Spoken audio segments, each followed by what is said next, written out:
Magic players, this is Maelstrom MTG. We are back again with some budget modern, and today we have a special because I just got 100 subs and I decided to celebrate with a very interesting deck. Now, I did say I was going to dedicate this video and ask for like, hey, what deck do you want to whoever my 100th sub was, but I actually don't know how to look at that, and I didn't get the notification for who my 100th sub was. So, whoever you are, thank you, and all the other subs. But I'm actually going to dedicate this video to my graphic designer, the person who does the artwork for my channel. His name is Kyle, and he does not actually sleep. I don't think. I'm not confident on that. Either way, he said I should celebrate getting 100 subs by making a video on Rave. So here we are. If you have not seen Rave, I suggest you go look up Rave, watch the video. It is absolutely dumb, and I love it. Uh, but we're going to hop right into this by talking about what the crab is. So Horseshoe Crab is a 3-drop 1/3 that says pay a blue to untap it. Now the idea of the Crab Rave is to not actually necessarily win. You just get this out with Cryptolith Right, which says creatures you control have tap, add 1 of any color to your mana pool. So what that does is it allows your crab to tap for a blue, pay the blue to untap the crab, then tap the crab for a blue, untap the crab, and you get infinite taps and untaps, and it's just he's raving, he's dancing, he's vibing, he's living life. So that good little crab right there is going to be like that. That's what this deck is. And if you're wondering, okay, well, how do you win? Well, it's very hard for you to win. I'm gonna be completely honest. It's very hard for you to win. This deck is very centered around getting the combo out, and then like it doesn't necessarily seek to win.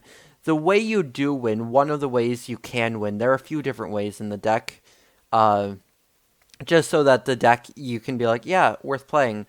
Although I have gotten someone to concede just from the sheer power of the Crab Rave. Anyway, next up is Wake Thrasher. Whenever a permanent you control becomes untapped, it gets +1/+1 until end of turn. So, if your opponent doesn't quite know how the crab works, maybe you swing in with Wake Thrasher, or maybe they have no creatures out, maybe you swing in with Wake Thrasher. The idea is you hope that Wake Thrasher gets through, or maybe you just, if they don't have removal, you can just do it turn after turn. But Wake Thrasher, if it goes unblocked, you can use the Crab Rave and give it +X+X, where X is however much you want to do the Crab Rave. And so that is big in order, but the biggest combo in the deck is really the Horseshoe Crab, Cryptolith Right. You can win through Wake Thrasher. I used to run this is actually the 4th version of the list I've run in the last 48 hours. And I used to run a like Crackdown Construct, and which is the 4-drop, kind of like this. But it was kind of clunky, and so I decided to take it out, and I brought in some Commune with the Gods, and this was really nice. It made the deck a lot more consistent.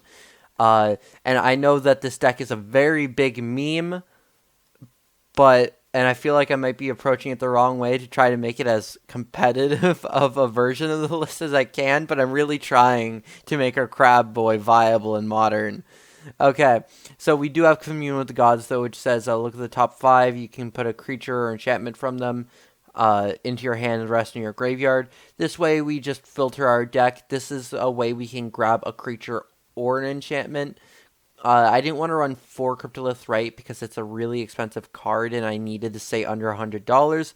So rather than going to 4 Cryptolith Rights, I actually went to 4 Commune with the Gods and then had Cryptolith Rights at 3 so that we could run at least 2 pathways and some coasts. I tossed in some falls in here. Honestly, you could even put in some temples if you really wanted to. I didn't really need to. Quite often I just wanted to be able to have the forest from Rimewood or the forest from the forests. And so, like, I have 11 forests in the deck out of 20 lands. You need that for Arbor Elf and Utopia Sprawl, and I'll explain why that's in here in a moment. But Commune with the Gods really helps you filter your deck for your combo. Then we have Serum Powder, which is a very interesting card, which, if you don't know what it does, it's a 3-drop mana rock that says anytime you could mulligan and Serum Powder is in your hand, you can exile all the cards in your hand and then draw that many cards. So if I have this in my starting hand, but I have like none of my combo pieces, I can just exile my hand face up and draw that many cards. It tells your opponent more about what you're playing, but it also filters your deck. So you're really trying to get your combo, and sometimes mulliganing, even though London Mulligan really helps you, it can be really a tough time unless you have Serum Powders, because Serum Powders actually let you filter your deck even more. So Serum Powder is going to be a way we can actually get more of a chance of drawing our combo. You want to be careful with this though. Don't toss your rights or your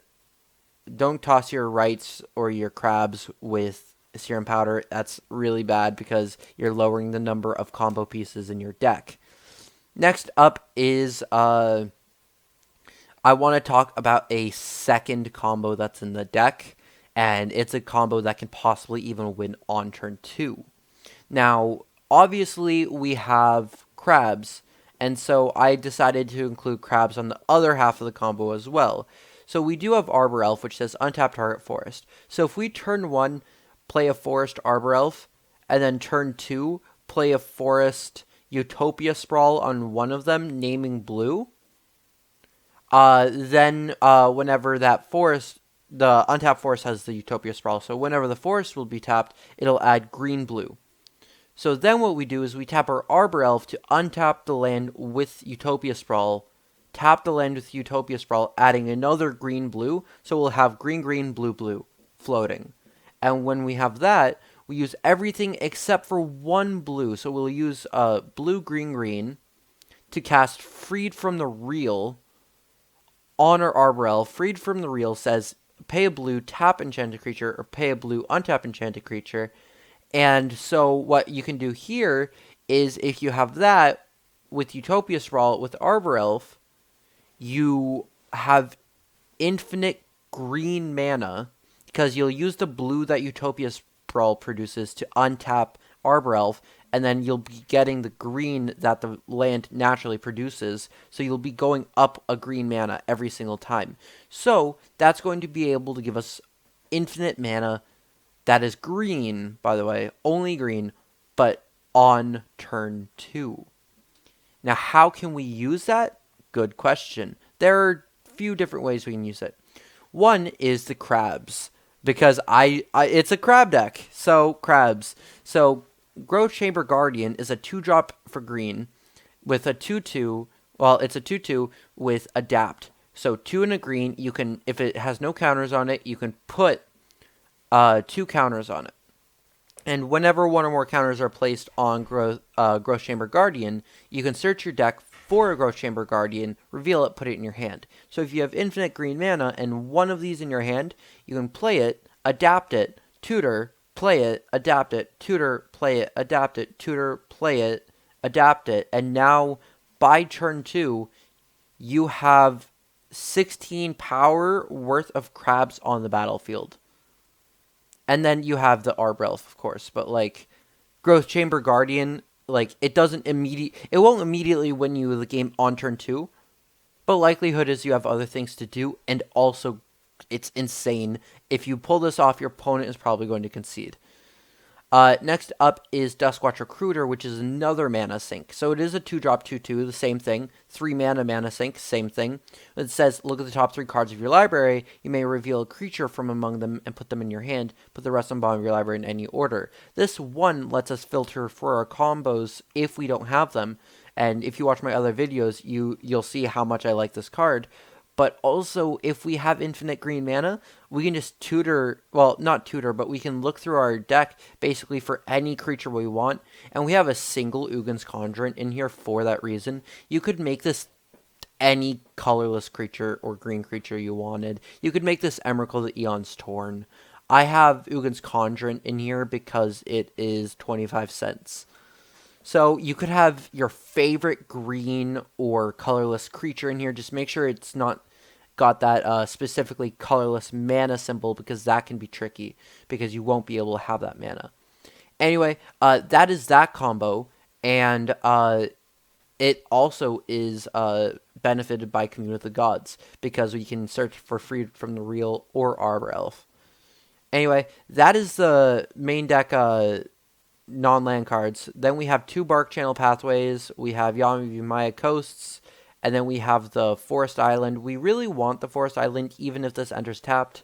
And then we have 3 islands and 7 forests, because there is a lot of green stuff in here. We really care about forests in this deck. Anyway, before we get to the sideboard, if you want to see more deck techs by me, please let me know below. Let me know by hitting that subscribe button. It really means a lot, because I'm in fairly new to content creation, so seeing my subscribers go up brings me a lot of joy. Anyway, but if you want to see more content like this, hit that thumbs up and leave a comment below. What do you think of crabs? Anyway, moving on to our sideboard, we have Tormod's Crypt for graveyard hate. We have Bind the Monster for creature hate. We have Mana Leak for we can use this for combo protection. We can use this to stop our opponents from doing anything that harms us. It really just, it's there as a, if you, like, quite often, if I put Mana Leaks in the sideboard, it's a bring in when you feel you need it. Because quite often, in a deck like this, you will need it, just not game 1. And so, like, I want to say what matchups you would bring this in, but it's really going to probably be like 70 to 80% of your matchups. You bring this in when you know what your opponent's playing. Then you have Wilts, which are artifact and enchantment hate. So this is going to help us with a lot of really, really pesky artifacts and enchantments. Really, the sideboard is here because we are trying to protect our combo, but really, I'm gonna be honest. This is a meme. I've played a lot of games in the last 48 hours, and like this is the most consistent list. But quite often we're just overpowered. Although I did hit the Growth Chamber Guardians, and whether or not you pull off the combo, the Growth Chamber Guardians are probably what carries this list. Anyway, I love the deck though. It's really funny. I would describe this as like a summer camp deck, you know, something you would bring to your summer camp that like nobody brings a tier 1 competitive list to summer camp, and they bring super janky fun combos, and it's really, this is the experience that I would probably have at summer camp. Anyway, if you like the list, let me know below, and I will see you next time.